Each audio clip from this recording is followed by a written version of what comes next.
Good morning, everybody. Orange J here with another War of the Visions video, and today we are going to do a video over Christmas Ramada, one of the older Christmas units that we have here in Global, but a unit with a massive stat pool. If you checked out the thumbnail to this video, which I'm guessing probably like the people watching this video saw the thumbnail, you saw a big number, 2100 attack, and she is a unit that it's not that tough to get something like 2k attack on, which might make you think, oh my god, she's gonna walk out here like one-shot everybody, oh this is gonna be insane. And yeah, she does a lot of damage with this build, but I want to say, I think this is the worst build for her. Like, the thumbnail was a little bit clickbaity if you're like, oh, this is the secret. Maybe it's the secret for like a PvE build, but it is definitely not her best PvP build. And I'm going to show you, I'm going to kind of like walk you through her right here and show you why. Now, notice on this map a couple things. One, I put Christmas Ramada to the right, so she's in that one-on-one matchup. This time it's with a Noctis, who comes in there and takes her really, really low in HP.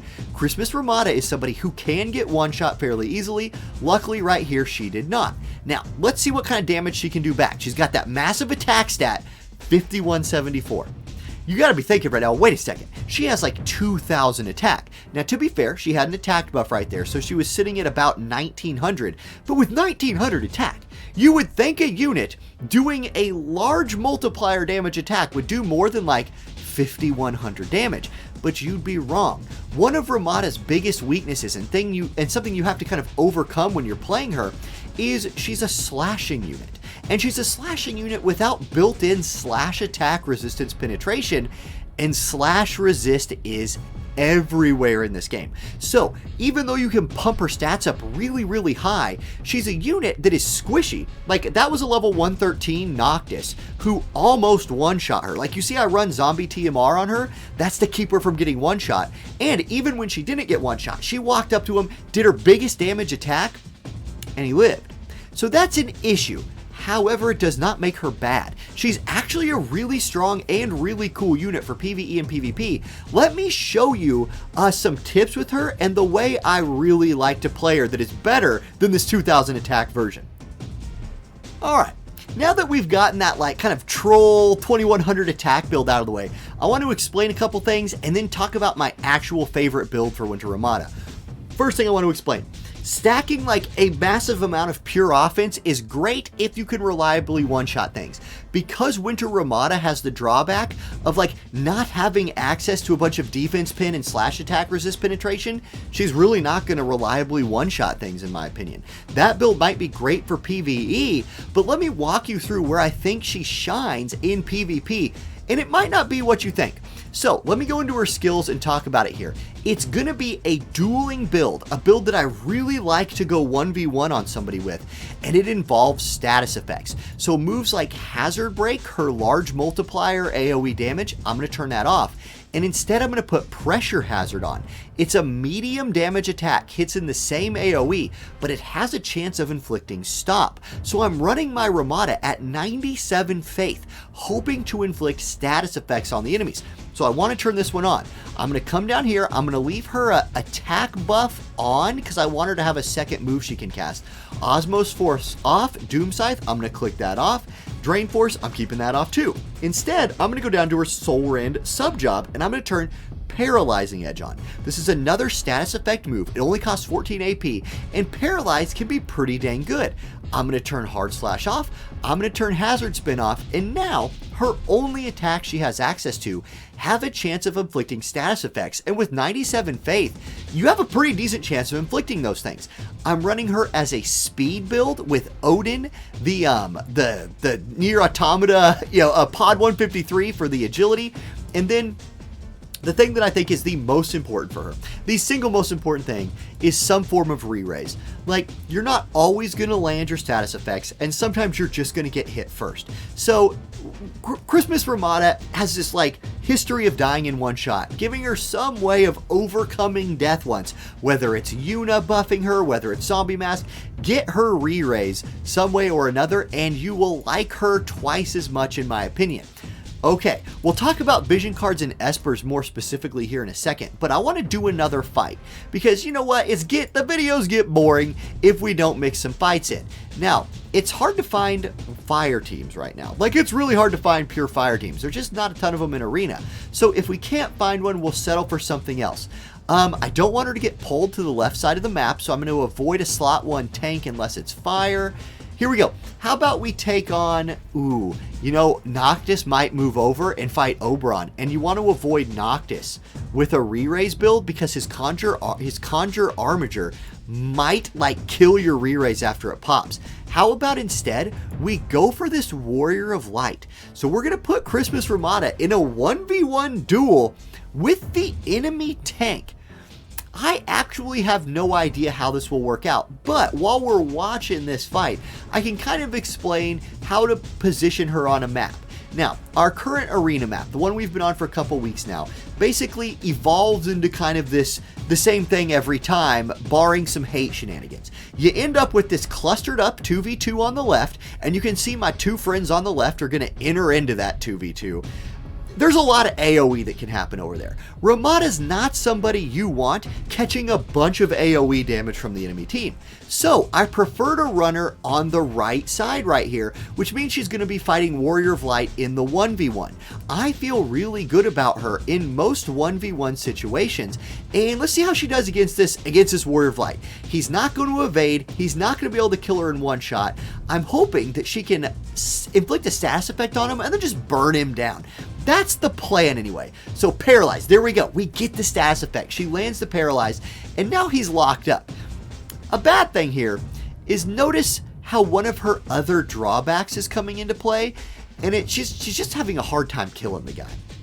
Yes, she's paralyzed him. Yes, he's going to have a hard time killing her back, but meanwhile, the 2v2 over here, Elena is doing Elena things and killing my whole team.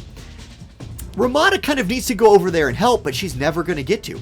In fact, the other team is going to make their way over to her, and I have a feeling we lose this fight, even though we were going to win the 1v1. So that is a drawback. Anyway, let's see what she can do. She's going to drop back, pressure hazard, she lands the stop. So Christmas Ramada showing off in a big way right here by just dominating this 1v1. However, it barely matters. She just keeps hitting the tank, and because she can't penetrate his defenses and can't penetrate his slash resist, she's not going to beat him. Noctis is going to shoot her one last time right here, and we lose the fight. So Christmas Ramada showed off, I think, pretty well, but because the rest of my team lost a 2v2, she never was able to get over there and help, and we showed off a strength of her as inflicting your statuses, as a status inflicting duelist. But we showed her weakness as someone who can't really kill tanks or deal with defenses very well. Let's do another fight, but before that, let's talk about vision cards and Espers. Alright, let's start with Espers. It's pretty easy. Odin is super good, like always, but I want to shout out a couple other ones. Kraken, amazing on her. Kraken is a fantastic MR Esper. We all just had access to it for free. If you're building her, you won't regret leveling up Kraken. And then I wanted to mention Two-Headed Dragon.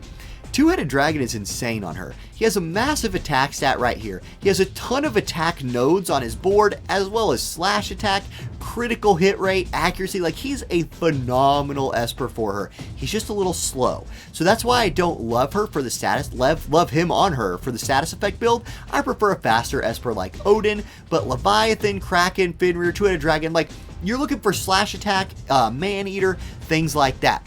Vision cards, there's a few I want to talk about specifically. 1, tune-up time, man-eater, physical attack, accuracy, unit attack resist. Like, a ton of the stuff she needs. And a nice thing about her wearing this is it does give you 20 AP, which helps her overcome a little bit her need to, like, avoid bells. Because you really want re-raise on her. Like, I'm telling you, I know it didn't really work out in the last fight. I've won so many fights because she has re-raise on. So if you're running re-raise, you're not running bells, which means getting some AP from other sources is nice. Speaking of AP from other sources, if you can work Clairvoyant Astrologer into your group, it gives acquired AP up, which will again help her generate some AP, and it gives attack up to the group. I like this vision card in her group. The thing here is that, like, Ramada not Christmas Ramada, gets this defense piercing rate up. Man, I wish Christmas Ramada would have got that too. That would have been pretty cool. But I still like having that in her group. And then Titus's vision card, even if you're not running Titus in the group, is phenomenal on her. Slash attack up, critical hit rate up, max HP up so she doesn't die as easy. Then it also gives a flat 30% attack. So if you're trying to just stack your attack stat to the moon, put this on her, get that 30% attack buff on her. It's really, really nice. Now, once again, there's defense piercing on this card, but just not for her. So you can see how like close she is to being this one-shot queen. But in my opinion, or the way I've had a lot of success playing her, has been more of a status effect inflicting duelist. Okay, let's go find one more fight. And I'm going to try and find a fight this time that I really think she can excel in the duel in. Okay, so here's an opportunity for Ramada to have a 1v1 with another great sword using level 120 carry unit in Orin. So let's chalk it up. Both limited units, right? One from Final Fantasy X, one from the Winter collaboration. Both kind of older at this point, so let's see how they stack up. Now, here's how it's going to work. One, we get to go first. That means we get our zombie TMR buff on 100% of the time. We're running at the enemy, and what's he going to do to counter? Orin is going to pop Pugilistic Mastery. He's going to buff his defense piercing rate, and I actually think he's out of range for us on our next turn. We'll see. Meanwhile, there's a 2v2 happening over here.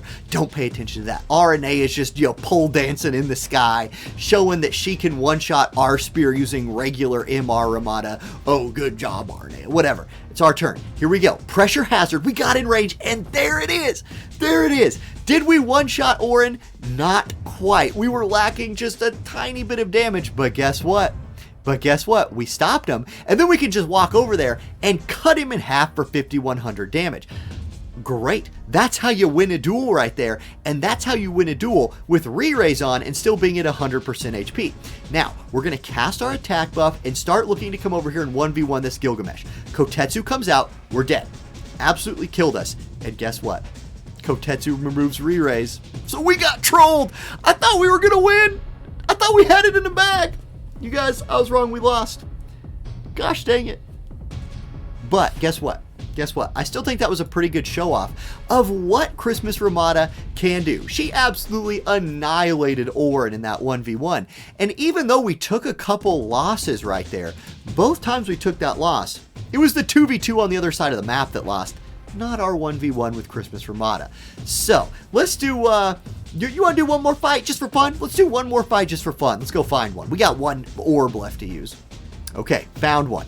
It's another ice team. This time, though, Orin's on the other side of the map, Arenea's on our side of the map, and there's no freaking Gilgamesh with his cheesy re-raise debuff cheater move.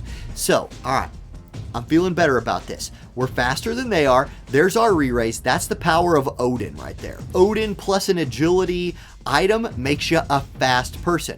Our 2v2 already off to a better start. Ramada's not dead and has done damage. That's nice. Is she dead now? No, look, she lived. She lived through an attack. Oh, I'm feeling better about this. Enemy also rocking Barret, but we are interested in this 1v1. Now, our movement gets weird here, and this is something that I've noticed. So Barret has aggro. So instead of Ramada going after Aranea for the 1v1, she's actually decided to run the whole way around the world here and go for Barret. I don't know how that's going to work out for her, although I know she's going to be really fast. Ramada played decoy, went up there and, fought everybody in an ultimate duel format for a bit there. There's a cheer from Titus, so we're good to go. Here we go. Pure pressure hazard, absolutely going to kill the low HP Orin. There's one kill for our girl. Here comes Aranea. She's going to drop the limit break, but it's only on Titus.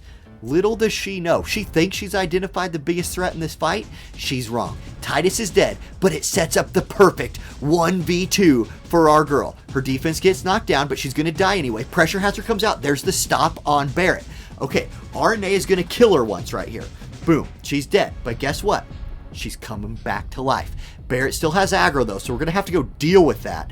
Yeah, that's going to be a problem actually, because I think RNA is going to have the range to close the gap and kill us. No, she does not. No, she does not. It's our turn again. Paralyzing Edge. Barret's still alive, but he stopped and Ramada picked up a crystal. Okay, Ramada's turn again. Executes Barret. Okay, can RNA find the range?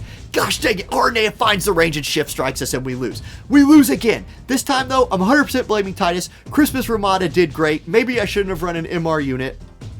Gosh dang it. Okay, that's the video. I hope that video was fun. I know we lost some fights and it was kind of trolly, but I actually really do think that Christmas Ramada is a pretty dang good unit, especially if you can find her that 1v1 and she can take advantage of her massive damage and take advantage of her status effects. I can't say it. Status effects. You saw she's at 97 faith especially pretty dang effective at applying those, and the status effects that she applies, stop and paralyze, are pretty devastating to the enemy. So that's how I like to play her. If you have some other Christmas Ramada builds that you want to talk about or show off, like Kefka, I know you're out there and you're the real pro. Let me know what they are. Anyway, hope y'all liked the video. I hope it was fun. We got trolled pretty hard, I think, but it is what it is. Sometimes when you run into arena and you're doing fun stuff, you lose. That was today, but it was a blast. I'll catch y'all next time. Peace.